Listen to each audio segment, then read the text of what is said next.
来看去年11月，对新加坡动物园来到台北市立动物园的矮仔河马汤包哦，2月初是互发现讲伊的正脚有空喙，虽然有治疗，也毋过哦汤包拢食袂啥会落。可能阁因为最近哦天气的变化真大，昨透早这只河马死了。动保团体是呼吁讲，应该爱来检讨无当动物园哦，交换动物的正当性。但个正紧的耳仔是欢喜对镜头撞过来。去年11月19，对新加坡动物园来到台北市立动物园的矮仔河马头部汤包，古锥的形是，互真侪人拢真介意。不过2岁外的汤包，2月初正脚忽然间是出现空喙，但是个性真敏感，无愿意食药啊，只要是含药啊有过连接的食物，拢无愿意食。加上台北最近温度的变化真强，一个原因拢互病况是愈严重，昨透早死亡。因为汤包它毕竟是一个来自国外的个体，那在他的以前所身处的环境，还有他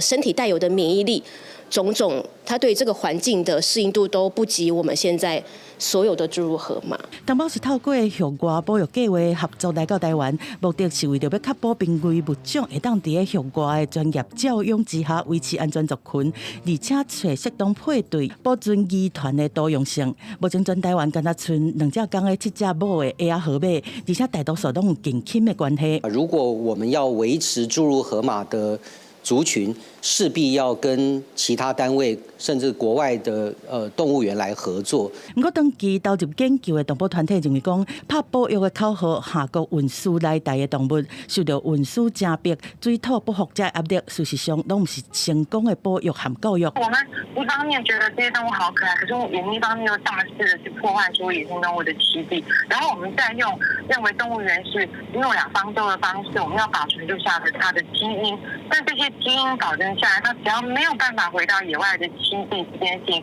它都不算是保育成功。当局并讲，亲像汤包这种下动物园的交换案例真侪，敢有第三公正监督单位去检视相关的正当性，到未来敢会当透过采证这技术，避免动物长途耍动，拢是汤包互各界会当来申诉的面向。